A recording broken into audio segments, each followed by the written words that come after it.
Hi everyone, welcome back to News Taste Buds. ഇന്ന് ഞാൻ butterfly ചിക്കൻ്റെ റെസിപ്പി ആയിട്ടാണ് വന്നിരിക്കുന്നത്. ഇപ്പോൾ ട്രെൻഡിങ് ആയിക്കൊണ്ടിരിക്കുന്നൊരു സ്നാക്ക് ഐറ്റമാണിത്. അതേപോലെ ഇഫ്താറിനോണൊക്കെ വളരെ നല്ലൊരു റെസിപ്പിയാണ്. ഉണ്ടാക്കാനും വളരെ സിമ്പിളായിട്ടുള്ളൊരു റെസിപ്പിയാണിത്. അപ്പോൾ ഇതിനു വേണ്ടി ആവശ്യമുള്ളത് ബോൺലെസ് ചിക്കനാണ്. ബോൺലെസ് ചിക്കൻ ഞാനിവിടെ ചെറിയ പീസായിട്ട് അരിഞ്ഞെടുത്തിട്ടുള്ളതാണ്. ഈ ഒരു പാകത്തിന് ചിക്കൻ പീസസ് അരിഞ്ഞെടുക്കുക. ഇനി ഇതൊന്ന് മാരിനേറ്റ് ചെയ്യാൻ വേണ്ടി 1/2 ടീസ്പൂൺ ഉപ്പ് ചേർത്ത് കൊടുക്കാം. പിന്നെ 1 teaspoon Kashmiri chilli powder. Kashmiri chilli powder ആകുമ്പോൾ കുറച്ച് നല്ല കളറ് കിട്ടും. പിന്നെ ഒരു 1/4 ടീസ്പൂൺ മഞ്ഞൾപ്പൊടി ചേർത്ത് കൊടുക്കാം.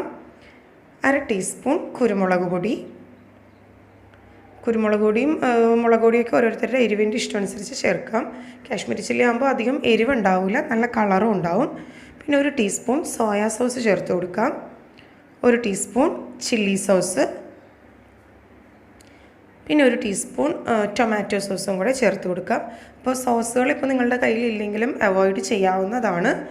വെറുതെ നമ്മൾ ചിക്കൻ ഫ്രൈ ചെയ്യുന്ന പോലെ ഉപ്പും മഞ്ഞളും മുളക് പൊടിയും കൂടി ഇട്ട് ഫ്രൈ ചെയ്തെടുത്താലും മതി. അപ്പോൾ സോസും കൂടി ചേർക്കുമ്പോൾ കുറച്ചുകൂടെ നല്ല ടേസ്റ്റ് ആയിരിക്കുള്ളൂ.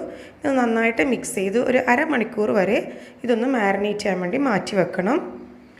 ഇനി നമുക്ക് അടുത്തതായിട്ട് വേണ്ടത് പൊട്ടേറ്റോ ആണ്. പൊട്ടേറ്റോ നല്ല തിന്നായിട്ടൊന്ന് സ്ലൈസ് ചെയ്തെടുക്കുക. അപ്പോൾ ഇതിനേക്കാളും തിന്നായിട്ട് സ്ലൈസ് ചെയ്യാൻ പറ്റിയാൽ അങ്ങനെ ചെയ്യുക. ഇനി നമുക്കൊരു ബൗളിലേക്ക് ഒരു 2 ടേബിൾ സ്പൂൺ കോൺഫ്ലോർ ചേർത്ത് കൊടുക്കാം. ഞാനിവിടെ 2 വലിയ ടേബിൾ സ്പൂൺ കോൺഫ്ലോറാണ് എടുത്തിട്ടുള്ളത്. ഇനി അതിലേക്ക് കുറച്ച് വെള്ളം ഒഴിച്ച് ഒന്ന് നന്നായിട്ടൊന്ന് മിക്സ് ചെയ്ത് കൊടുക്കാം. അപ്പോൾ വെള്ളം ഒരു 1/4 കപ്പോളം വെള്ളം മതി, ഒരുപാട് വെള്ളമായി പോകരുത്. ഇനി അതിലേക്കൊരു നുള്ളു ഉപ്പും കൂടെ ചേർത്ത് കുറച്ച് വെള്ളം ഒഴിച്ച് നന്നായിട്ടൊന്ന് മിക്സ് ചെയ്ത് കൊടുക്കാം. വളരെ സിമ്പിളായിട്ടുള്ളൊരു സ്നാക്ക് ഐറ്റമാണിത്.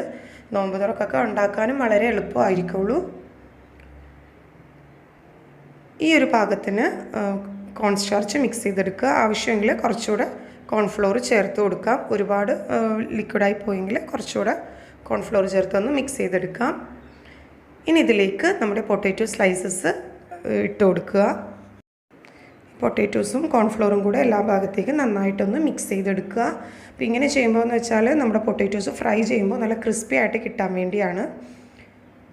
നന്നായിട്ട് എല്ലാ ഭാഗത്തേക്കും യോജിപ്പിച്ച് കൊടുക്കുക. ഇനി നമുക്കിതൊന്ന് സെറ്റ് ചെയ്തെടുക്കാം. അപ്പോൾ അതിനുവേണ്ടി ഞാനിവിടെ കുറച്ച് ടൂത്ത് പിക്സ് ആണ് എടുത്തിട്ടുള്ളത്. ഇനി ഓരോ പൊട്ടാറ്റോ സ്ലൈസസ് എടുക്കുക. അപ്പോൾ അത് എടുക്കുന്നതിന് മുമ്പ് ചിലപ്പോൾ അടിയിൽ ഇങ്ങനെ കോൺഫ്ലോർ കട്ട പിടിച്ചിട്ടുണ്ടാകും. അപ്പോൾ ഒന്നുകൂടെ ഒന്ന് മിക്സ് ചെയ്ത് കൊടുത്തതിന് ശേഷം ഏറ്റവും താഴെയുള്ള പീസ് തന്നെ എടുക്കാൻ ശ്രദ്ധിക്കുക.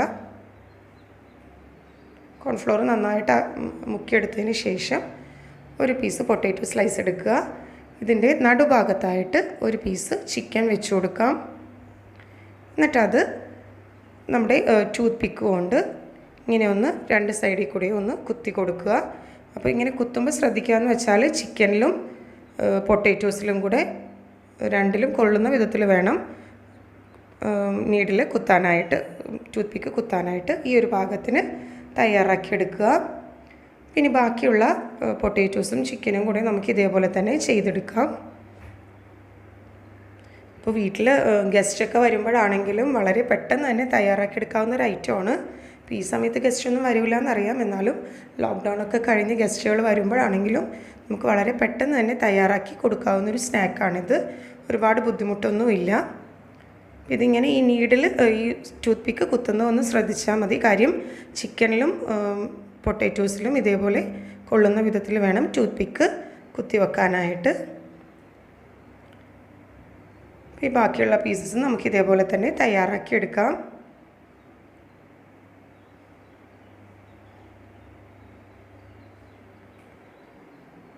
പിന്നെ ബാക്കി എല്ലാ പീസസും റെഡിയാക്കി വെച്ചിട്ടുണ്ട്.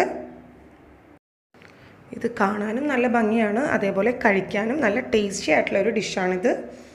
പിന്നെ ഇത് നമുക്ക് ഫ്രൈ ചെയ്തെടുക്കാം. പിന്നെ ഒരു ചീനച്ചട്ടി ഒന്ന് നന്നായിട്ടൊന്ന് ചൂടായതിന് ശേഷം അതിലേക്ക് ഫ്രൈ ചെയ്യാൻ ആവശ്യത്തിനുള്ള ഓയിൽ ഒഴിച്ചു കൊടുക്കുക. ഓയിൽ നന്നായിട്ട് ചൂടായതിന് ശേഷം വേണം നമ്മുടെ ഈ ബട്ടർഫ്ലൈ ചിക്കൻ ഇതിലേക്ക് ഇട്ട് കൊടുക്കാനായിട്ട്. അത് പ്രത്യേകം ശ്രദ്ധിക്കണം. പിന്നെ അതേപോലെ കുക്ക് ചെയ്യുമ്പോഴാണെങ്കിലും ഒരുപാട് ചട്ടകം കൊണ്ടൊന്നും കുത്തി ഇളക്കരുത്. അപ്പോൾ ചിലപ്പോൾ നമ്മുടെ ടൂത്ത് പിക്കൊക്കെ അങ്ങ് അഴിഞ്ഞു പോവും. അപ്പോൾ അത് പ്രത്യേകം ശ്രദ്ധിക്കുക. അപ്പോൾ ഓയിൽ നന്നായിട്ട് ചൂടായി വന്നിട്ടുണ്ട്. ഇനി ഇതിലേക്ക് നമുക്ക് ഓരോ പീസസ് വീതം ഇട്ട് കൊടുക്കാം. അപ്പോൾ ഇത് ഇനി മീഡിയം ഫ്ലെയിമിൽ വെച്ചിട്ട് വേണം കുക്ക് ചെയ്തെടുക്കാനായിട്ട്. ഫ്ലെയിം ഒരുപാട് ഹൈ ആവരുത്. കാര്യം പൊട്ടാറ്റോസ് ചിലപ്പോൾ പെട്ടെന്ന് തന്നെ കരിഞ്ഞു പോവും. അതുപോലെ തന്നെ നമുക്ക് ഈ ചിക്കൻ ഫ്രൈ ആയി കിട്ടുകയും വേണം, കുക്കായി കിട്ടുകയും വേണം. അപ്പോൾ അതുകൊണ്ട് മീഡിയം ഫ്ലെയിമിൽ വെച്ച് കുക്ക് ചെയ്തെടുക്കുക.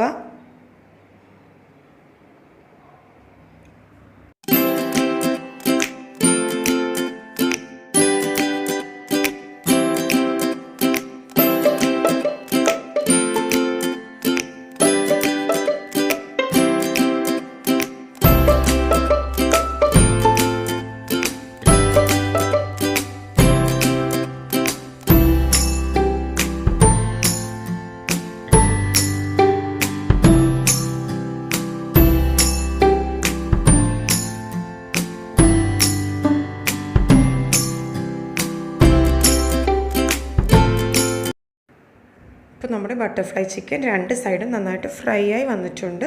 ഇനി നമുക്ക് ഒരു സെർവിങ് ഡിഷിലേക്ക് കോരി മാറ്റാം. എന്നിട്ട് ബാക്കിയുള്ളതും നമുക്ക് ഇതേപോലെ തന്നെ തയ്യാറാക്കിയെടുക്കാം.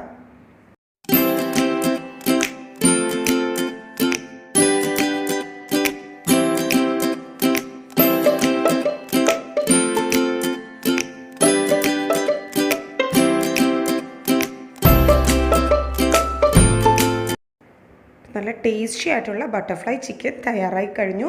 അപ്പോൾ എല്ലാവരും ട്രൈ ചെയ്ത് നോക്കുക. നിങ്ങളുടെ ഫീഡ്ബാക്ക് എനിക്ക് താഴെ കമൻറ്റ് ബോക്സിൽ ഷെയർ ചെയ്യാവുന്നതാണ്.